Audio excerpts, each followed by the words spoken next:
Indonesia Raya merdeka, Indonesia Raya merdeka, merdeka, hiduplah Indonesia Raya.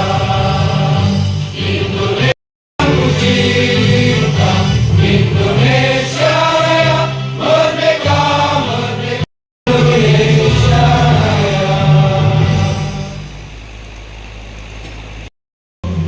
Masali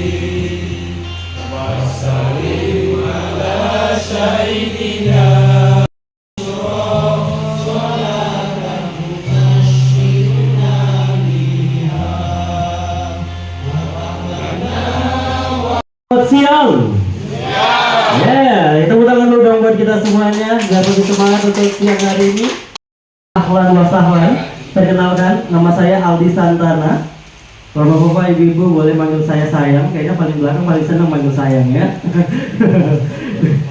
Pantun ya. Pantun itu selalu identik di setiap acara dan juga. Minum kopi sambil mancing sembilang. Sembilang tak dapat yang muncul malah buaya. Bapak Ibu, kita ucapkan selamat siang di acara yang istimewa. Tepuk tangan dulu dong. Kota Tanjung di tanggal 9 Agustus 2024. Dan untuk di siang hari ini juga kita pengen ucapin selamat siang untuk seluruh peserta, untuk narasumber pastinya juga sudah hadir di siang hari ini. Dan pastinya Bapak Ibu, acara hari ini mari kita awali dengan membaca doa agar kopi kapal tengger. Ada yang belum pernah coba? Coba tunjuk tangan. Kapal tengger, minum kopi kapal tengger. Saya yakin tidak ada yang belum pernah coba. Semuanya pasti sudah pernah coba. Betul? Betul. Dan saya cukup bangga sekali kenapa ada kapal tanker hadir di Kota Tanjung Pinang. Itu menjadi saksi dan menjadi produk oleh-oleh dari Kota Tanjung Pinang ke kota lain. Tepuk tangan dulu dong Bapak Ibu. Luar biasa. Tapi kalau dari sejarah kopi yang ada di Kepulauan Riau, Tanjung Pinang, saya tidak tahu. Bapak Ibu yang kami hormati, di siang hari ini mari sama-sama kita dengarkan laporan Ketua Panitia Pelaksana Kongres Kopi Nusantara Seprovinsi Kepulauan Riau yang akan disampaikan oleh Ibu Afitri Susanti SPSI MN. Kepada Ibu Afitri dipersilakan. Berikan kita kesehatan, lapangan waktu sehingga kita dapat berhimpun tepat di ruangan yang luar biasa ini yang menjadi fasilitas untuk sama-sama kita berdiskusi. Sholawat beriring salam dari Dinas Pariwisata Provinsi Kepulauan Riau sangat mensupport dan mendukung penuh Kongres Kopi Nusantara yang insya Allah nanti akan menghasilkan beberapa rekomendasi yang itu untuk kesejahteraan kita bersama. Ya, kita tahu bahwa budaya ngopi itu merupakan khazanah budaya lokal, khususnya budaya Provinsi Kepulauan Riau dan terkhusus lagi untuk Kota Tanjung Pinang. Saya yakin Festival Kopi Merdeka menjadi salah satu pemantik untuk kita semua sebagai insan pencinta kopi, pebisnis kopi yang ingin bahwa perkopian di Tanjung Pinang ini semakin semarak dan memberikan multiplier efek kesejahteraan masyarakat. Ya, saya tidak berpanjang-panjang. Saya juga menyampaikan salam hormat dan salam takzim dari Bapak Kepala Dinas Pariwisata Provinsi Kepulauan Riau. Seyogianya beliau ingin hadir bersama kita pada petang ini, namun insya Allah beliau akan menyusul kita nanti malam bersama Pak Buralimar juga. Insya Allah akan confirm datang bersama BRC, Pak Wahab juga akan mensupport kegiatan ini nanti malam, menyaksikan deklarasi yang akan kita laksanakan bersama-sama sebagai langkah awal dan sebagai bukti bahwa kita bersungguh-sungguh untuk melestarikan budaya ngopi di Tanjung Pinang. Tepuk tangan untuk kita semua. Festival yang di dalamnya adalah Festival Kopi Merdeka dan perhelatan lainnya, juga bazar-bazar. Ya, beliau sedang diklat sehingga beliau menitipkan salam kepada saya untuk disampaikan kepada Bapak Ibu semua. Insya Allah nanti malam beliau juga akan bergabung bersama kita. Jadi itu saja ya. Tetapi motivasi kami melaksanakan kongres ini tak lain tak bukan adalah untuk mensejahterakan kita semua, untuk melestarikan budaya kita. Dan kita tahu bahwa kopi masuk ke Indonesia itu di tahun 1696 ya, dibawa oleh Belanda. Dan hari ini fenomena yang terjadi adalah Brazil. Wah, ini kan isu yang sedang hangat ya. Brazil sedang memonopoli perkopian di dunia, sehingga tidak kalah terdampaknya Indonesia. Dan kita sebagai insan pencinta kopi juga mengalami dampak ini. Ya, jadi narasumber tersenyum-senyum, tertawa-tawa, berbagai informasi dan sejarah perkopian. Ya, namun ini bukan ranah kami untuk menjelaskan. Nanti silakan narasumber saja yang lebih paham, begitu ya. Saya tutup sambutan ini dengan salam hormat kami dengan beberapa bait pantun. Minum kopi di pagi hari. Ewa. Diseduh hangat menambah semangat. Aroma nikmat hati pun berseri. Kenangan lama jadi teringat. Seperti apa sih obrolan yang akan disampaikan untuk siang hari ini dengan narasumber yang sudah kita datangkan jauh-jauh, betul Bang Ijan sama Bung Putri? Jauh-jauh ya, naik pesawat tak nih? Naik pesawat ya? Jauh-jauh naik pesawat datang ke Tanjung Pinang. Tapi sebelum kita datangkan narasumber, kita panggilkan dulu dua masterpiece kita. Ada Bang Putra. Selamat siang Bang Putra. Tepuk tangan dulu dong Bang Putra dong. Wih, Bang Putra ini kalau saya lihat kayak BMW. Besar, mewah dan berwibawa. Wih, cakep, keren. Oke, nambah kopi nanti Bang. Tapi di sini nggak ada yang anak pramuka kan? Nggak ada kan? Atau ada dulunya anak pramuka ada? Ada. Aduh, sangat sayang sekali. Selaku moderator pada kesempatan hari ini, di dalam Kongres Kopi ini sebenarnya dari tahun lalu itu Bapak Joko Yuwono yang selaku pembina utama Komunitas Kedai Kopi Tanjung Pinang itu udah pengen dibuat, namun karena dengan segala hal kita tak laksanakan dan kita tunaikan tahun ini dengan keterbatasan ya yang ada, tapi tetap kita tunaikan secara apa adanya Bang ya. Yang penting ini tetap terlaksana. Nah, jadi tujuan dari Kongres Kopi ini Bang Ijal itu adalah untuk yang pertama mempererat tali silaturahmi antara kawan-kawan owner kedai kopi atau kafe yang ada di Tanjung Pinang dan juga Kepulauan Riau. Nah, pada sore hari ini terima kasih buat rekan-rekan yang dari Natuna. Mana Natuna? Coba berdiri. Nah, ini dia Bang Agus. Jauh-jauh datang naik kapal, habis itu naik pesawat, naik kapal lagi, naik pesawat lagi, naik bis baru sampai ke Pinang, ya. Berapa lama dan sampai sini. Jadi sebulan lalu udah sampai ya, Bu. Nah, kemudian juga ada dari Anambas, Bung Ade, mungkin boleh berdiri. Terima kasih, Bung Ade udah hadir di tengah-tengah kita. Kemudian dari Batam udah hadir belum? Batam. Udah confirm udah hadir? Oh, dari Batam ya? Oke, terima kasih Bang udah hadir. Untuk Karimun ada yang hadir? Nggak ada ya? Lingga dari Bintan. Nah, sisanya Tanjung Pinang ya. Kemudian selamat datang juga buat Ketua HIPMI Tanjung Pinang, Bang Freddy, yang juga owner Kopi Sandi. Nah, ini Ketua Umum ya, HIPMI. Ada satu tahun nanti bisa mitra dengan Asosiasi Kopi Nusantara ini ya, Bu ya. Kemudian menghijau untuk Abang Dedi ya, Abang Dedi yang siang malam ya. Nah, Tanjung Pinang yang selalu tak berhenti buka kedai kopi bersaing dengan pagi sore. Siang malam dia aja nih. Terima kasih udah bisa hadir ya kan. Ini kita lagi bisa ya. Kita berbunyi Bang. Berbunyi aja. Dapat mah kacau. Nanti satu kelas berdua. Lalu habis itu dari mana lagi nih? Oke. Untuk mempersiapkan waktu, mungkin kita panggil narasumber kita Bang Bimo untuk menuntun acara ini dan memberikan materi. Bang Bimo, waktu tempat persilakan.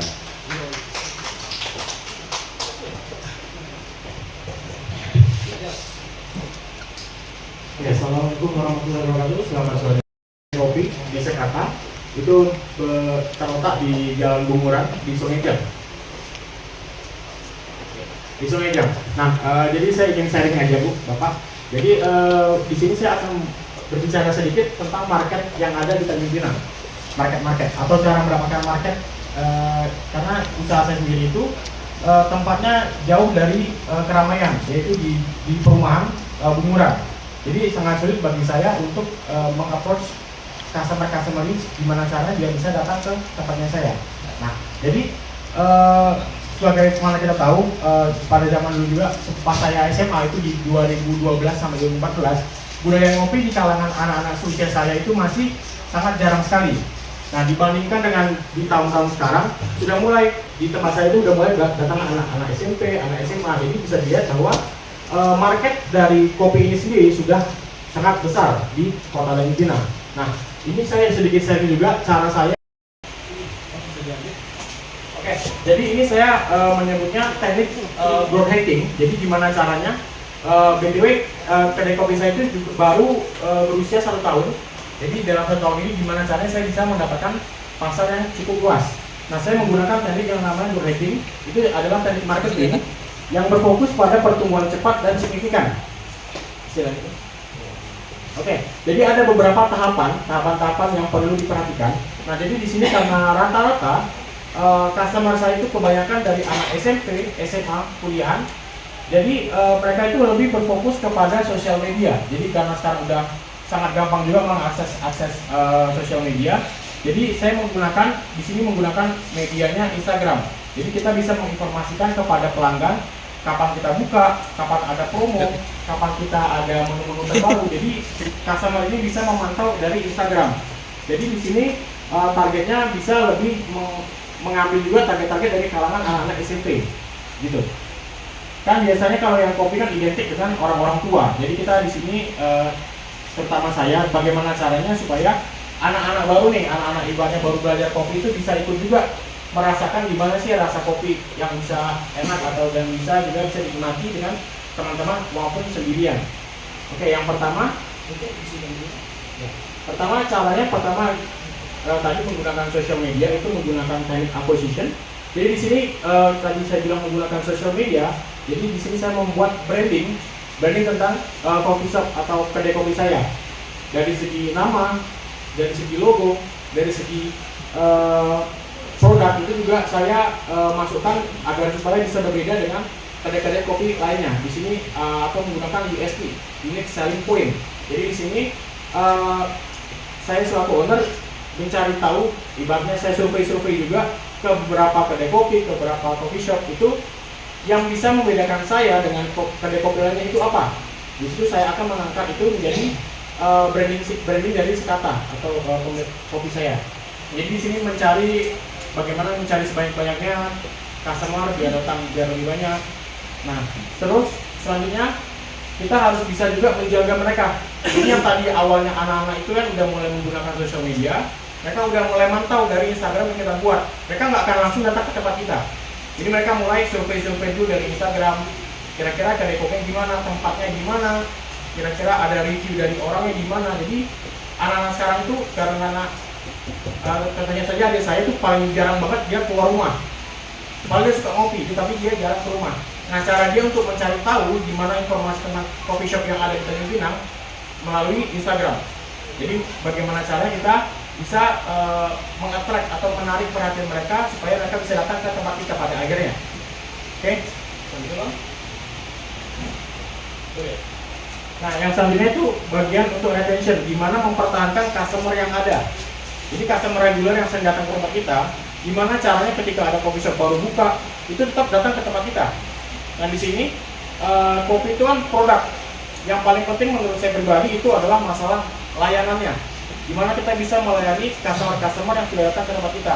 Kita harus memberikan pelayanan yang ramah, terus mendengar masukan-masukan yang telah mereka berikan. Biasanya ada tuh, kalau customer datang, kita ada komplain misalnya, kita harus memperhatikan. Walaupun ibaratnya itu hal-hal yang nggak penting, tapi kita harus dengarkan dulu. Jangan sampai kita merasa denial. Kalau kita merasa denial, kayak merasa, nggak mungkin lah kedai kopi kita kayak gini. Itu jangan sampai pikiran seperti itu ada, karena nanti ke depannya bakal ada yang namanya mulut ke mulut itu sangat cepat, apalagi Tanjung Pinang. Itu kotanya nggak terlalu besar, jadi misalnya ada satu orang komplain, nah dia ini pasti akan membawa temannya, nggak usah kesana lah, tempatnya kayak gini-gini nggak enak, atau pelayanannya tidak ramah, atau pas saya komplain nggak diperhatikan. Jadi dia akan bilang ke temannya lagi, temannya bilang ke temannya lagi, temannya bilang ke temannya lagi. Maka itu akan terus menerus seperti itu, bakal orang akan malas datang ke tempat kita. Jadi sebisa mungkin service itu yang utama di bidang kopi menurut saya pribadi. Oke. Nah, dan juga nggak luput kita harus memberikan referral kepada mereka. Jadi coffee shop itu juga harus memberikan yang namanya diskon-diskon. Kadang ini kan udah mau 17 Agustus, jadi biasa kita akan bikin promo-promo yang sekiranya bisa menarik perhatian dari customer ini. Nah, yang ngopi kan biasanya ada beberapa ibaratnya tongkrongan. Dalam satu tongkrongan itu nggak cuman masak kopi, kadang ada yang non kopinya, entah itu es teh atau minuman non kopi lainnya, mix base.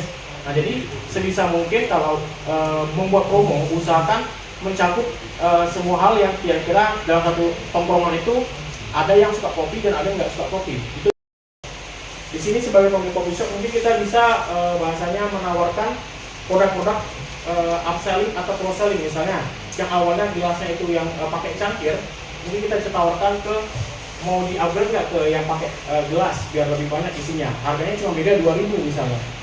Atau misalnya kalau misalnya beli dari jam 10 pagi misalnya kopi, entar ada bonusnya roti gitu.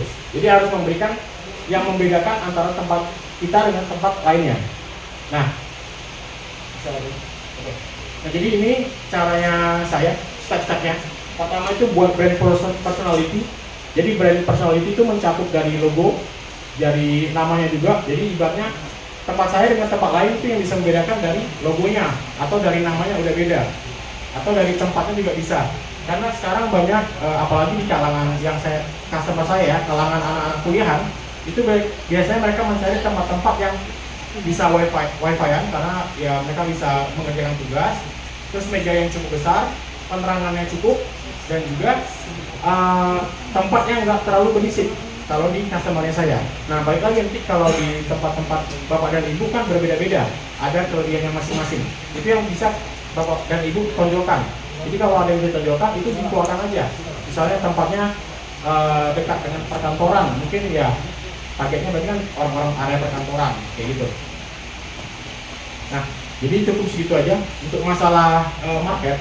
Dan juga masalah kopi, sebagaimana kita tahu, untuk marketnya sendiri di kopi itu kan udah mulai melebar nih, apalagi sekarang udah ada acara-acara event tahunan kayak Kopi Merdeka, ya Bang ya? Udah berapa tahun Bang? 3 ya? Nah, ada 3 tahun. Nah, sebelumnya saya juga, sebelumnya saya kuliah di Jogja, saya juga ada ikut semacam kongres kayak gini. Kalau di Jogja juga namanya Kopi Nusantara juga Bang namanya. Kopi Nusantara juga itu mencakup kedai kopi yang ada di Jogja. Nah, yang membedakan di Jogja sama di sini itu adalah di Jogja itu nggak ada yang namanya kopi tiam, nggak ada. Jadi di sana tuh emang yang ibaratnya kopi yang udah modern yang menggunakan mesin. Jadi memang mereka menciptakan komunitas tujuannya biar bisa sharing sama owner. Nanti siapa tahu misalnya distributor kalau mau ngambil susu di mana, kalau mau ngambil kopi nanti mungkin bisa ke Bang Putra, kan ada roster nggak ya? Ada roster ya. Atau tetap kita bisa ke Bang Fendi di Tornado Printing. Kalau misalnya butuh cup bisa ke Bang Fendi. Nah gitu, jadi kita harus bisa menjalin apa biasanya? Silaturahmi antar owner gitu. Jadi biar ada informasi-informasi terbaru kita bisa update. Nah kalau sekarang kan harga Robusta udah mulai naik Bang ya. Nah Robusta udah mulai hampir mendekati harga-harga Arabica. Yaitu karena beberapa faktor. Mungkin salah satunya adalah gagal panen yang ada di Vietnam. Jadi gagal panen. Jadi nggak kaget lagi kalau misalnya emang harga kopi sekarang lagi tinggi-tingginya, apalagi yang bagian Robusta. Nah kalau kedai-kedai kopi tiap kan pasti menggunakan Robusta Bang ya, kata saya ya. Robusta pasti itu akan mengalami kenaikan dari HPP-nya kita masing-masing. Jadi bagaimana cara kita bisa bersama-sama, ibaratnya kok di dalam kongres ini bersama-sama, supaya masalah-masalah ini bisa kita pecahkan secara bersama-sama, begitu Bang ya. Nah, untuk uang itu berputar, bagaimana cara mensiasatinya? Terima kasih. Assalamualaikum warahmatullahi wabarakatuh. Saya closing kita Bang ya. Kalau masalah yang ibaratnya nongkrong berjam-jam itu kayaknya udah habit. Saya lihatnya kalau di Pinang itu emang habit. Itu emang agak sulit dipungkiri, nggak bisa dihilangkan. Nah, dan juga sekarang juga lagi ngetren ada namanya Rojali, rombongan jarang beli. Jadi memang dia datang. Kebetulan saya juga mengampu mata kuliah strategi dan perencanaan bisnis. Jadi ketika kita memulai usaha Bapak Ibu, saya yakin Bapak ini kan sudah running semua. Tadi saya sudah bisik-bisik sama Pak Putra. Pak Putra ini udah pada senior nih. Jadi lebih baik kita lebih banyak tanya jawab saja dan fokus pada kongres kita ini gitu ya. Jadi kalau pesan Pak Menteri Pariwisata Bapak Sandiaga Uno itu kita mesti jadi Rojali. Jadi kalau rombongan jalan-jalan beli-beli, bukan rohana. Gitu, rombongan hanya nanya-nanya, gitu ya. Jadi kalau kita rojali itu memang kalau kita mau mulai usaha itu sebenarnya target marketnya harus jelas, Pak. Jadi kalau ada yang bikin coffee shop, ada yang bikin kedai kopi, tadi saya tertarik dengan kopi tiam. Kopi tiam ini adalah gabungan dari tradisi orang Cina dan tradisi orang Melayu. Jadi 1696 itu Belanda yang bawa biji kopi ke Indonesia, gitu. Namun gagal pada saat itu. Datang lagi 1699, ini sukses. Kemudian suksesnya diraih lagi di 1709. Nah, sejarah perkopian ini itu mungkin bisa nanti di cross check begitu ya. Nah, ini memang saat ini dunia dirajai oleh kopi yang merajai dunia ini sekarang adalah Brazil, Bapak-bapak. Nah, Brazil ini jangan sampai gitu ya membuat Indonesia kalah, karena tradisi ngopi di Indonesia itu lebih keren daripada di Brazil. Saya memang belum pernah ke Brazil, tapi saya sudah menelusuri negara di Eropa, beberapa negara di Eropa. Kebiasaan ngopi ini adalah kebiasaan yang sangat eksklusif, sehingga ada yang namanya coffee morning. Nah, coffee morning ini, Bapak yang dari Batam pasti paham ini ya. Ini sangat luar biasa, gitu. Saya yakin kedai kopi Batman, kedai kopi yang lain-lain, ini juga ramainya di pagi hari, betul nggak? Iya, sama di sore hari, di petang hari. Kenapa? Disitulah kopi time-nya. Nah, jadi Bapak yang punya sekata, gitu ya, saya 10 tahun di Jogja, saya sudah ikut juga dalam dunia perkopian di sana. Memang kopi tiam tidak ada karena etnis Tionghoa di sana tidak semenonjol etnis Tionghoa di kita, gitu. Sehingga kebiasaan duduk ngopi di kedai kopi Tionghoa itu tidak ada, bahkan nyaris tidak ada, begitu. Kita lihat di Pekanbaru, Kim Teng. Kim Teng itu salah satu kedai kopi yang luar biasa, yang merajai kopi di dunia tanah Melayu. Pekanbaru itu kan tanah Melayu. Nah, sampai kami pun pemerintah Provinsi Kepulauan Riau melalui Dinas Pariwisata menitipkan promosi pariwisata tuh di Kim Teng. Sebegitu hebatnya daya tarik kedai kopi ini untuk kita berpromosi. Nah, jadi bukan tidak mungkin kedai kopi, kopi shop Bapak Ibu itu juga punya kesempatan untuk memasarkan atau menjadi salah satu destinasi pariwisata yang itu wajib dikunjungi oleh semua wisatawan yang mampir ke daerah kita. Kalau orang ke Pekanbaru, pencinta kopi, kalau nggak ke Kim Teng rasanya belum komplit.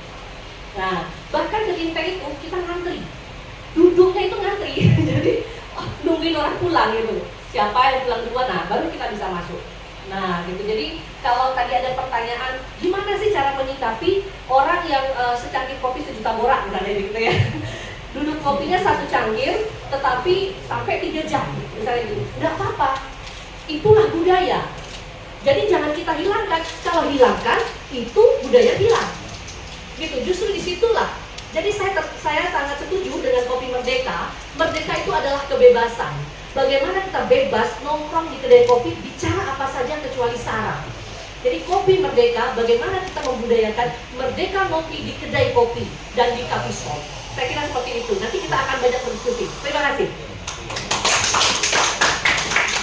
Oke, kalau misalnya tadi kan Ibu udah bilang kalau bisa dihilangkan Pak ya. Tapi memang yang namanya nggak dipungkiri kalau sebagai owner kita butuh yang namanya perputaran. Nah, yang bagaimana kita tahu, saya sering lihat ada satu orang atau grup duduk dari misalnya jam 6 sore sampai jam 12 malam. Masih baru. Mereka nggak ada ngobrol, mereka main Mobile Legends.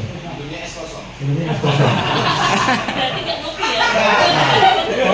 Itu PR-nya memang susah dihilangkan. Tapi mungkin bisa kalau di Jogja Pak, saya dulu pernah di barista di Jogja itu. Cara mengatasinya itu dikasih wifi, tapi dikasih limit. Iya. Dikasih limit dalam artian misalnya sekali transaksi itu dapat bonus wifi 2 jam. Kalau mau wifi lagi silakan beli lagi. Ya, tapi memang saya nggak berani jamin kalau misalnya apakah dia bakal datang lagi karena rata-rata sekarang udah coffee shop kedai-kedai kopi tiam ini udah mulai berlomba-lomba untuk wifi yang paling kencang di mana. Takutnya Bapak dan Ibu malah kabur, benar Pak.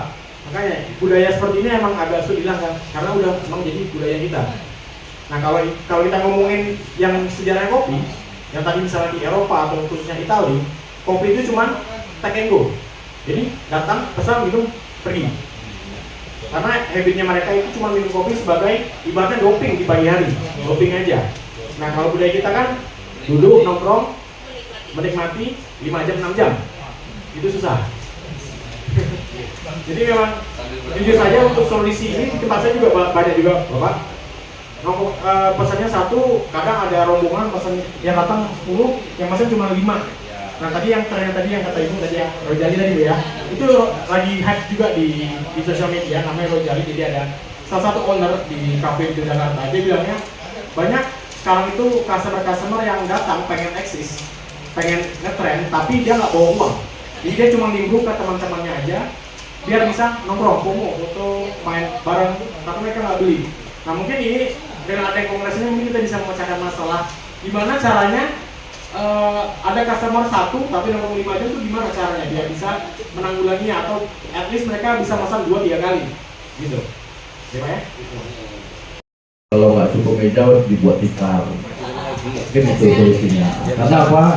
Itu juga daya tarik ya, namanya dari kopi agar orang bisa ini, dan juga kita kan nggak dari orang minum tapi juga dari bungkus.